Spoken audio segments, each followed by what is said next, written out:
conversar contigo. E eu queria aproveitar que você está aqui, te dar boa noite, já trazendo essa nossa segunda reflexão.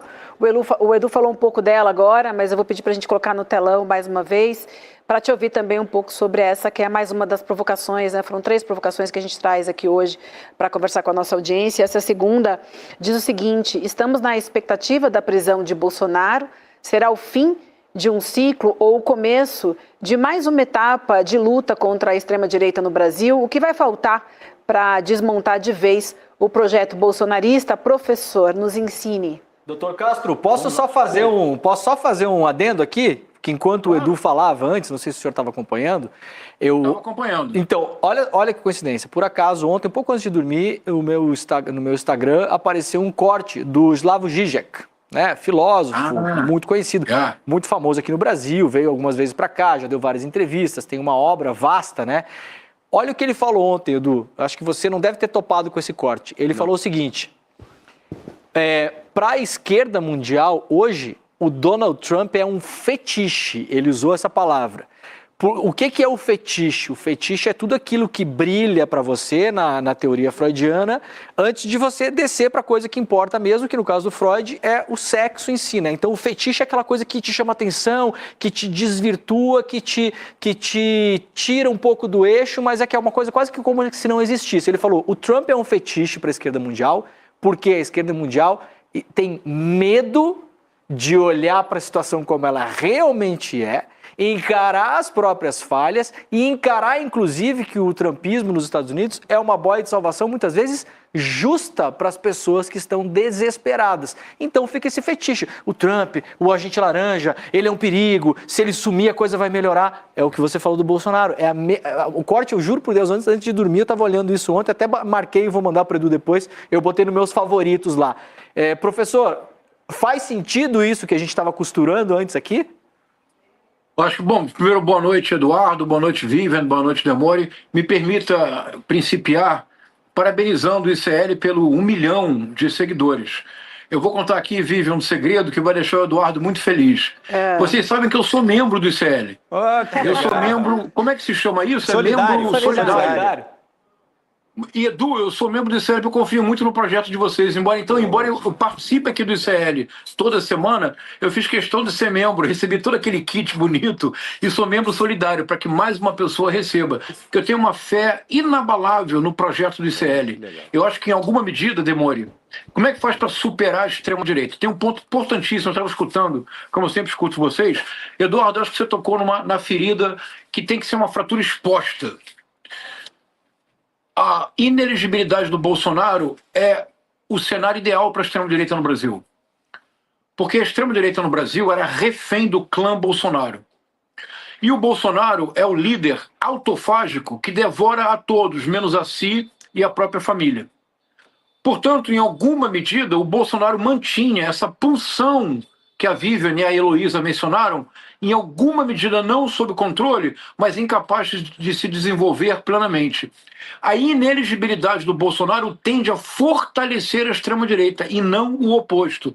Mas isso por quê? Como é que se supera a extrema-direita? Eu acho que de 2 formas. Há uma forma de superação da extrema-direita que se chama ICL, isto é, se vocês me permitirem fazer uma analogia, eu já estive algumas vezes em Chiapas, no sul do México, na Unitierra, que é a Universidade de la Tierra, que é a universidade do Exército Zapatista de Liberação Nacional. Edu, a metáfora, o símbolo do zapatismo é muito bonito. É um caracol. Porque no caracol, o caramujo leva o seu próprio mundo nas costas. Os zapatistas, eles não querem tomar o poder no México, tomar o poder no mundo. O que eles querem é, nas suas regiões autônomas, terem liberdade para se desenvolver plenamente, como indivíduos, como pessoas integradas a um meio ambiente específico. A famosa Selva Lacandona, que é um lugar que vale... Edu, você tem que ir lá. Vamos lá juntos uma vez, fazer ali uma viagem com os zapatistas. Com os zapatistas. Essa ideia de que se você não pode mudar o mundo de imediato, não tem problema. Se eu faço parte do ICL, mas se eu me torno membro solidário, eu estou permitindo que uma outra pessoa se beneficie. Se o Leandro Demore vê um vídeo que ele acha interessante, ele manda para 10 pessoas, ele está ampliando a consciência. A revolução possível é uma revolução permanente, cotidiana, mínima. Primeiro passo, então, para superar a extrema-direita é esse. É a consciência crítica no cotidiano, no nosso dia a dia. Veja, eu tenho um sonho, Vivian e Demore. O sonho é que um dia o Brasil será um país de leitores literários. Porque num país de leitores de Machado de Assis, ninguém vota em Jair Messias Bolsonaro. Num país de leitores de Carolina Maria de Jesus e de Conceição Evaristo, as pessoas se reconectam com as suas raízes e projetam um futuro melhor. Num país de leitores de Clarice Lispector, haverá um cuidado maior com as nossas próprias subjetividades. É possível. O ICL é um passo, mas não é suficiente, Edu. Por quê? Porque é um segundo passo que é o que realmente derrota a extrema-direita. Porque a extrema-direita é essa máquina extraordinariamente poderosa de produção de narrativas num ecossistema de desinformação que, veja o que eu direi agora, nunca na história do Homo sapiens nós enfrentamos algo similar. Nunca. É muito maior do que nós pensamos. Tem consequências antropológicas. O vício em dopamina que as redes sociais criam, essa necessidade de uma satisfação imediata o tempo todo de maneira vertiginosa, a incapacidade de produzir conhecimento pelo excesso de informação. Isso o pensamento crítico é fundamental. Mas há algo que de fato derrota a extrema-direita, as duas coisas juntas. É Machado de Assis e reforma agrária. Clarice Lispector e banco pagar dividendo. É Carolina Maria de Jesus e 40% de imposto de herança. Eduardo Moreira, você que é um economista brilhante, aí, eles não adoram os Estados Unidos? Eles não adoram os Estados Unidos? Que é 40% de imposto, 40%. Ora, a Carolina Maria de Jesus, Conceição Evaristo e não pagar imposto e renda quem ganha R$7.000. É ler Carlos Drummond de Andrade, João Cabral de Mello Neto e acabar com a como é que chama isso? Do 6x1, com a escala de trabalho 6x1. É isso, irmão. Isto é, ou nós fazemos uma intervenção corajosa de conflito no cotidiano de modo a melhorar a vida das pessoas. Por exemplo, Edu, a esquerda não pode mais, em nenhuma circunstância, negligenciar um tema fundamental. A segurança pública. Porque a segurança pública, Edu, não afeta a Vivian, não afeta o Demore, não afeta você, não me afeta tão diretamente quanto afeta as pessoas mais vulneráveis. Então, ICL mais reforma agrária, Machado de Assis mais segurança para o povo, Carolina Maria de Jesus mais aumento real de salário mínimo substancial. E nós derrotamos a extrema-direita. Cara, sem brincadeira, ele é genial. Porque ele tem sempre a flecha que acerta o centro do alvo nos nossos debates. E veja bem, tem pessoas sempre que vão dizer, né, que o seguinte, então vai lá e se elege. Mas com esse Congresso é impossível. Mas não dá para mudar assim, falar é fácil. Tá, então vamos lá, então deixa eu ser super direto com vocês. Se não for assim, não vai acabar com a extrema-direita. É tão simples quanto isso. Então, assim, você pode até ficar... Eu não acho que é fato. Tem coisas na vida que são simples, mas são difíceis. Veja, a solução é simples, mas é difícil pra cacete. Desculpa o palavrão, não tem horário pra falar esse palavrão.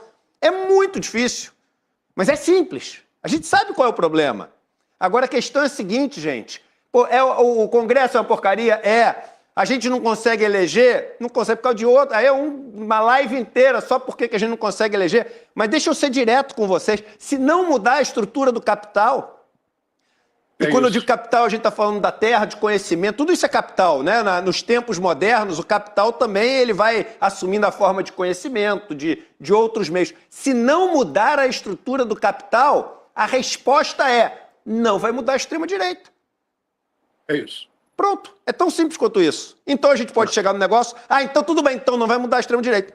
Então tudo bem, então não vai mudar a extrema-direita. Agora, eu acho que a nossa função é fazer essa agitação. A nossa função é canalizar essa ira que você falou, que o Leonardo Boff chama de iracúndia sagrada.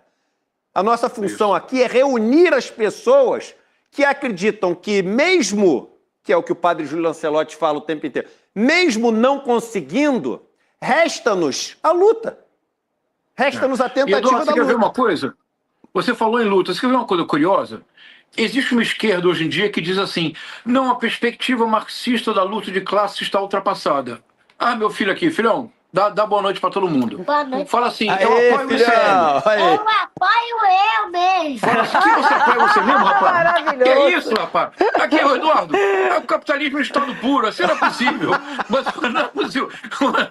Não, isso parece Ricardo III. professor. Olha, no final da peça, o Ricardo III diz assim, é Faria Lima, Eduardo. O Ricardo III fala assim, Ricardo ama Ricardo, sou eu mesmo, é isto.